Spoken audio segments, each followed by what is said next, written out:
ఈ వీడియోలో healthy and tasty అయిన బెల్లం గవ్వల్ని ఎలా ప్రిపేర్ చేసుకోవాలో చూపిస్తున్నాను. అది కూడా గోధుమ పిండితోటండి. ఈ ప్రాసెస్లో చేస్తే గవ్వలు గుల్లగుల్లగా చాలా టేస్టీ ఉంటుంది. ఎక్కువ రోజులు నిల్వ ఉంటాయి.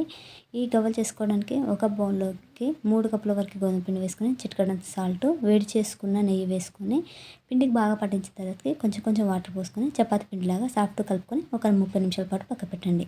30 నిమిషాల తర్వాతకి పిండిలో నుండి కొంచెం కొంచెం పిండి తీసుకొని ఉండలాగా చేసుకొని వీడియో క్లిప్లో చూపించిన విధంగా గవ్వ చెక్కకు నెయ్యి రాసుకొని గవ్వల్లాగా ప్రిపేర్ చేసుకొని వేడిగా ఉన్న ఆయిల్లోకి వేసుకొని గోల్డెన్ బ్రౌన్ వచ్చేంత వరకు ఫ్రై చేసుకోండి.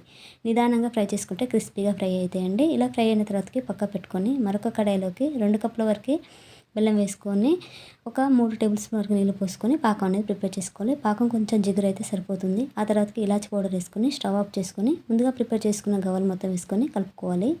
వేడిగా ఉన్నప్పుడు కొద్దిగా అతుక్కున్నట్టుంటే తర్వాతకి చల్లారిన తర్వాతకి పొడి పొలాడుతూ సూపర్ టేస్టీగా ఉంటే ఒకసారి ట్రై చేయండి.